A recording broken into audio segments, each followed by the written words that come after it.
All right, viewers, our story coming in from Deoghar, where the ropeway operations, the rescue operations, where the cable car which was stuck on the ropeway are concerned, has finally come to an end. 3 people have been rescued, but not before. 2 have died.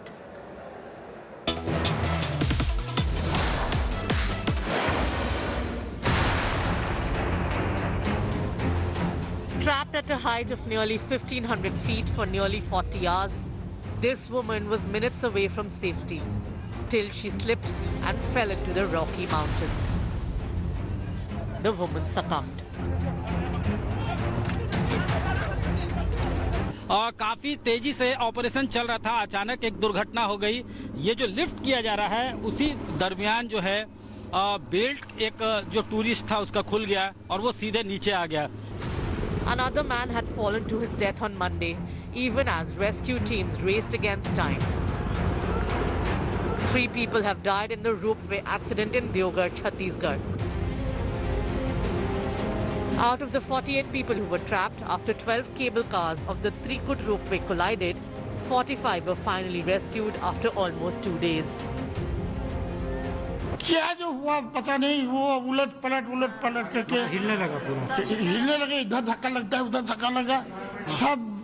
तब उसके बाद देख रहा है वो नीचे नाम रहा है, हम देख रहे हैं जब हम खत्म। हम लोग तो खाली रो रहे थे और भगवान का नाम ले रहा था। अंधेरा ही अंधेरा, कांप रहा था सब ठंडा में। The rescue operation was carried out by the Indian Air Force, ITBP and NDRF. घटना बहुत ही दुखद है और ये देश की जांबाजों ने निश्चित रूप से अपने बहादुरी और साहस का परिचय देकर लोगों की जान को बचाया।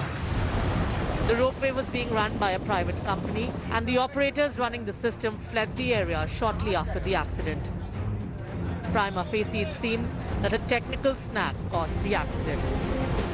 Bureau Report, India Today. Obvious to correct myself, 3 people have died, not 2, in the cable car horror which took place. 2 died while the rescue operations were on. With that, I want to quickly shift focus to the other big developing story we are tracking very closely, coming in from Madhya Pradesh, where the bulldozers of Shivraj Singh Chauhan going over the houses of those who have been arrested for pelting stones during the Ram Navami procession. Hours after properties of those allegedly involved in the Ram Navami violence were bulldozed, politics has erupted.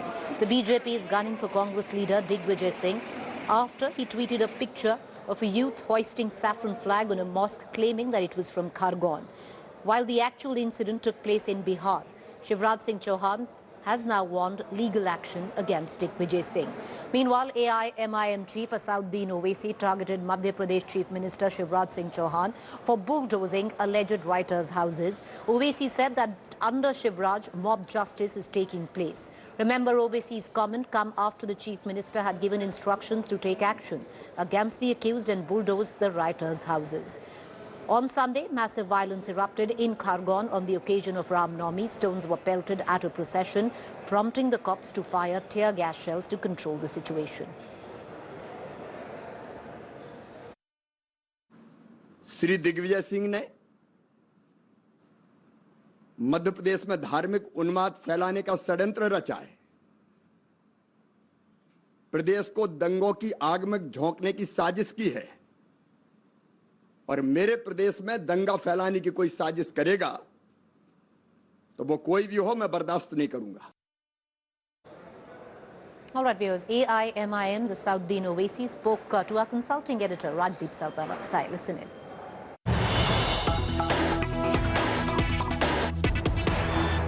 Mr. Owaisi, you are claiming that the actions of the Madhya Pradesh government are against the law of the land. The MP government says they have gone and demolished illegal encroachments, that it is wrong to suggest that what they have done is against the law of the land. Your response to what the MP government is saying about the so-called bulldozer politics?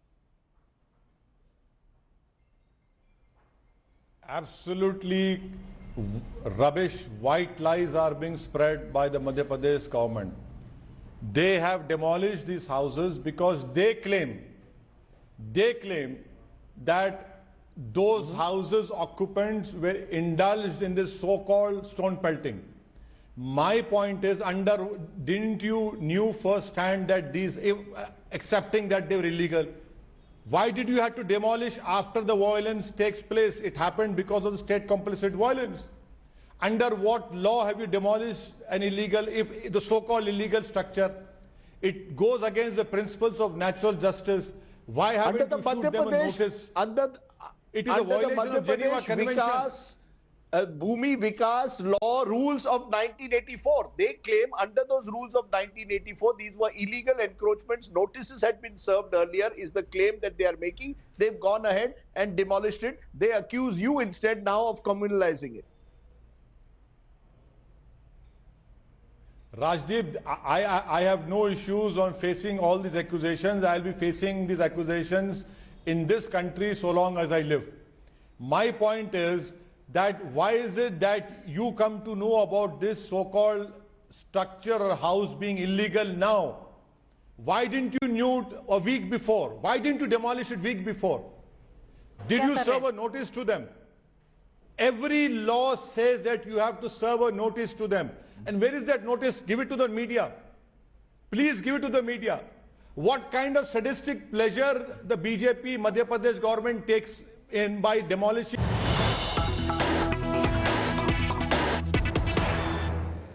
All right, moving on to the latest coming in from Karnataka. BJP leader Ishwarappa under fire after a whistleblower contractor named him for corruption. Suicide note.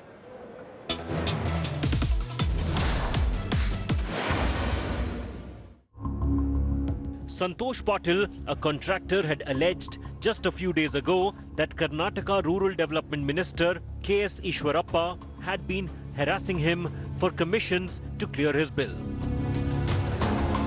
On Tuesday morning, he was found dead at Shambhavi Hotel in Udupi. Police say he is suspected to have died by suicide. Patil had also said that Ishwarappa should be held responsible if something happened to him. Ishwarappa has firmly denied any role in the suicide, saying that he had filed a defamation case against Santosh. ಅಲ್ಲಪ್ಪ ಇದು ನಾನು ಹೇಳ್ತಿರೋದು ಕೋರ್ಟಿಗೆ ನಾನೇ ಹೋಗಿದ್ದೇನೆ ಯಾವ ವ್ಯಕ್ತಿ ನನ್ನ ಮೇಲೆ ಆಪಾದನೆ ಮಾಡಿದ್ರು 40% ನಮ್ಮ ಕಡೆಯವರು ಯಾರೋ ಸಾಲ ಇದನ್ನು ಕಮಿಷನ್ ತೊಗೊಂಡಂಥ ಪ್ರಯತ್ನ ಮಾಡಿದ್ದಾರೆ ಅಂತ ಹೇಳಿದ್ರು ಆ ವ್ಯಕ್ತಿ ಮೇಲೆ ನಾನೇ ಇದನ್ನು ಕೇಸ್ ಹಾಕಿದ ಮೇಲೆ ಜೊತೆಗೆ ಒಂದು ಟಿ ವಿ ಪಬ್ಲಿಕ್ ಇದು TV 18 ಆ ಟಿ ವಿನಲ್ಲಿ ಬಂದ ನಂತರ ನಾನೇ ನೋಡಿದ ನಂತರ ಕೇಸ್ ಹಾಕಿದ್ದೇನೆ ಕೇಸ್ ಹಾಕಿದ ಮೇಲೆ ಕೇಸ್ ಅಡ್ಮಿಟ್ ಆಗಿದೆ ಯಾಕೆಂದರೆ ನನ್ನ ಮಾನನಷ್ಟ ಆದಮೇಲೆ ನಾನು ಕೇಸ್ ಹಾಕಿದ್ದು ಅಡ್ಮಿಟ್ ಆಗಿದೆ ಅಡ್ಮಿಟ್ ಆದ ತಕ್ಷಣ ಸ್ವಾಭಾವಿಕ ವ್ಯಕ್ತಿಗೆ ನೋಟಿಸ್ ಕೊಟ್ಟಿದ್ದಾರೆ ನೋಟಿಸ್ ಕೊಟ್ಟಿದ್ದರಿಂದ ಕೋರ್ಟಲ್ಲಿ ಅವ್ರು ಎದುರಿಸಬೇಕಾಗಿತ್ತು ಅವರ ಆತ್ಮಹತ್ಯೆ ಮಾಡ್ಕೊಂಡಿದ್ದಕ್ಕೂ ಇದಕ್ಕೂ ನನಗೆ Chief Minister Bommai, who is in Mangaluru, said that the case will be investigated without any interference. ಈಗಾಗಲೇ ಪೊಲೀಸರು ಧಾವಿಸಿದ್ದಾರೆ SP ಖುದ್ದು ಧಾವಿಸಿದ್ದಾರೆ ಎಲ್ಲ ರೀತಿಯ ಪ್ರಾಥಮಿಕ ತನಿಖೆ ಆಗ್ತಾ ಇದೆ ಅಷ್ಟೇ ಅಲ್ಲ ಕೂಡಲೇ FSL ಆಫೀಸರ್ಸ್ಗೂ ಹೋಗೋದಕ್ಕೆ ತಿಳಿಸಿದ್ದಾರೆ ಮಂಗಳೂರಿನಿಂದ FSL ಆಫೀಸರ್ ಕೂಡ ಹೋಗಿದ್ದಾರೆ ಈ ಎಲ್ಲ ಮಾಹಿತಿಗಳ ಕಲೆ ಆದಮೇಲೆ ಪ್ರಾಥಮಿಕ ವರದಿ ಏನು ಬರ್ತದೆ ಅದರ ಆಧಾರದ ಮೇಲೆ ಕ್ರಮಗಳನ್ನು ತೆಗೆದುಕೊಳ್ತೀವಿ ಒಂದನ್ನು ನಾನು ಹೇಳಕ್ಕೆ ಇಚ್ಛಪಡ್ತೇನೆ ಈ ಒಂದು ಸಾವು ಇದರ ಹಿನ್ನೆಲೆಯನ್ನು ಸಂಪೂರ್ಣವಾಗಿ ತನಿಖೆ ಆಗ್ತದೆ ನಮ್ಮ ಕಡೆಯಿಂದ ಯಾವುದೇ ರೀತಿಯ ಹಸ್ತಕ್ಷೇಪವಾಗಲಿ ಮಾರ್ಗದರ್ಶನ ಇರೋದಿಲ್ಲ ಸರ್ವ ಸ್ವತಂತ್ರವಾಗಿ ಪೊಲೀಸರು ತನಿಖೆಯನ್ನು ಮಾಡ್ತಾರೆ. Patil, who identified himself as the national secretary of a right-wing group called Hindu Wahini, had recently written to Prime Minister Narendra Modi and Union Minister for Rural Development Giriraj Singh, alleging that Ishwarappa and his associates were harassing him for commissions. In his letters to the Union government, he had said he and 6 other contractors had implemented road projects in Hindala Gram Panchayat in Belagavi district in May 2021, but were not paid for the same. He claimed that the contractors invested 4 crore rupees for the project but had suffered losses due to government delay in payments. The victim's brother has also put the blame on the minister. Eshwarappa ಗ್ರಾಮೀಣಾಭಿವೃದ್ಧಿ ಸಚಿವ KS ಈಶ್ವರಪ್ಪನ ಮೇನೆ ಕಾರಣ 40% commission ಕೇಳಿದ್ದು ಮಾನನಷ್ಟ ಮೊಕದ್ದಮೆ ಹಾಕಿದ್ದು ನಮ್ಮ ತಮ್ಮ ನೊಂದು ಜೀವ ಬೆದರಿಕೆನೂ ಇದೆ ಇಷ್ಟು ಮಾತ್ರ ಗ್ಯಾರಂಟಿ ಅವು ಜೀವ ಬೆದರಿಕೆ ಇದ್ದಲ್ಲೇ ಆಗಿದ್ದು ಈಗ ಸುಸ್ತವಾದ ನಮಗೆ ನ್ಯಾಯ ಸಿಗಬೇಕು. The opposition Congress party has demanded that Minister Ishwarappa be sacked. ಹಿಂದೆ ಬೇಕಾದಷ್ಟು ಕೇಸ್ಗಳು ನಡೆದಿದೆ, ನಾನು ಅದೆಲ್ಲ ಹೆಸರು ಡೀಟೇಲ್ ಎಲ್ಲ ಹೇಳಕ್ ಹೋಗಲ್ಲ.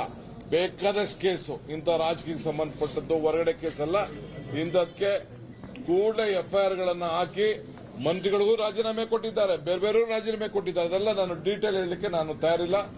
ಕಾನೂನು ಈ ದೇಶದ ನಾಡಿನಲ್ಲಿ ಇರುವಂತ ಕಾನೂನಿಗೆ ಗೌರವ ಕೊಡುವಂತ ಕೆಲಸ ಸರ್ಕಾರ ಮತ್ತು ಪೊಲೀಸ್ ಅಧಿಕಾರಿಗಳು ಮಾಡಬೇಕು ಅಂತ ಹೇಳಿ ನಾನು ಒತ್ತಾಯವನ್ನು ಮಾಡ್ತೇನೆ. Government should register a case against Mr. Ishwarappa under section 302. Immediately, Ishwarappa should be arrested.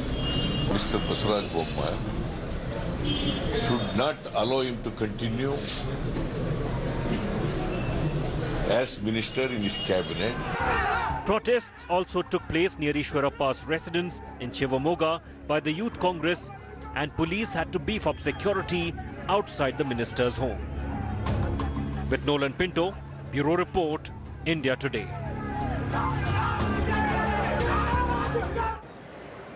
Meanwhile, as the war in Ukraine enters its 48th day, the port city of Mariupol is completely battered. Here's more.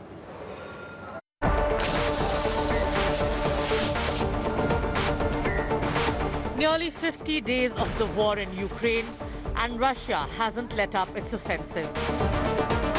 And Putin's eye is on the port city of Mariupol, a city that's been completely battered in the last 5 weeks of relentless Russian shelling. Since the Russian forces laid siege on the port city, more than 5,000 people, including 210 children, have been killed, according to the Mariupol mayor. While Russia has claimed that Mariupol is already in their control, Ukraine has dubbed it the last battle of Mariupol. This is a drama theatre that served as a shelter for hundreds of civilians. The theatre was once home to nights of revelry and art. It is now in ruins.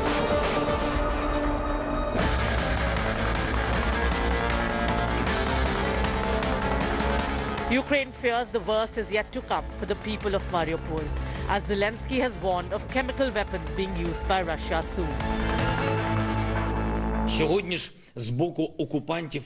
Today, we heard a statement from the occupiers confirming they are preparing for a new stage in their terror against us and our defenders. One of the spokesperson of the invaders said they are considering using chemical weapons against the defenders of Mariupol. We take it very seriously. I want to remind world leaders that a possible use of chemical weapons had been already discussed by the Russian military. At the time, it meant the reaction to the Russian aggression should have been harsher and faster. Ukraine's President Zelensky has also expressed his apprehension that Russian forces could use chemical weapons in this conflict. Especially, the apprehension is this could happen in and around Mariupol, where the Azov forces are fighting on in some pockets. In those pockets of resistance, Ukrainian forces fear that chemical weapons may be used to remove any pockets of resistance. It isn't just Mariupol. New satellite images show an 8-mile-long convoy of Russian military vehicles moving south through the town of Veliki Burluk in eastern Ukraine. The town sits about 15 miles west of the Russian border in Kharkiv, which has seen intense fighting since the beginning of the invasion. Meanwhile, Russian Foreign Minister Sergei Lavrov said that Russia does not intend to pause hostilities during the talks with Ukraine. During the first round of talks, President Putin ordered to suspend military action and the special military operation. After we became convinced that the Ukrainians were not planning to reciprocate, a decision was made that during the next round of talks, there would be no pause so long as a final agreement is not reached and signed. With Gaurav Sawant and Mausami Singh in Ukraine war zone, Bureau Report, India Today. All right, viewers, let's move on. The External Affairs Minister S. Jaishankar gave it back in terms of India's diplomacy, where India is concerned, and buying fuel from Russia. Here's more. Our total purchases for the month would be less than what Europe does in an afternoon. This was Minister S. Jaishankar's reality check to the West and all the critics of India's foreign policy amid the Ukraine war. Exposing the anti-India campaign and showing that we stand steadfast in our policy, the External Affairs Minister responded to an American journalist's question on Russian oil imports with the retort, why aren't the same questions being asked of Europe? I noticed you refer to oil purchases. If you are looking at energy purchases from Russia, I would suggest that your attention should be focused on Europe, which probably we do buy some energy which is necessary for our energy security, but I suspect, looking at the figures, probably our total purchases for the month would be less than what Europe does in an afternoon. The External Affairs Minister's takedown of the American media has put the focus on Europe's oil dependency on Russia, despite the war. And here are the facts that the West simply can't ignore now. According to data from the International Energy Agency, in 2021, 51% of Russian oil exports were to European Union countries, while India's share was less than 1%. Interestingly, the United States too has now accepted India's stand, conceding that India's Russian oil imports don't violate any existing sanctions, and also requesting India not to import any additional Russian oil. When it comes to oil purchases, sanctions, etc., I just note that there are carve-outs for energy purchases. Of course, we're encouraging countries not to purchase additional energy supplies from Russia. Every country is differently situated, has different needs, requirements, but we're looking to allies and partners not to increase their purchases of Russian energy. India's made it clear we will not buckle under any pressure. Our stand is clear. Peace is paramount. A message reiterated by the Prime Minister in his interaction with US President Joe Biden on Monday night. इस पूरे घटनाक्रम के दौरान मैंने Ukraine और रूस दोनों के राष्ट्रपतियों से कई बार फोन पर बातचीत की। मैंने न सिर्फ शांति की अपील की, बल्कि मैंने राष्ट्रपति पुतिन को यूक्रेन के राष्ट्रपति के साथ सीधी बातचीत का सुझाव भी रखा। It manifests with India making it abundantly clear on every world platform now that we will not give in to any pressure or empty criticism, the United States has now acknowledged India's steps to ensure peace amid this conflict. At the root of our partnership is a deep connection between our people. On that note, I want to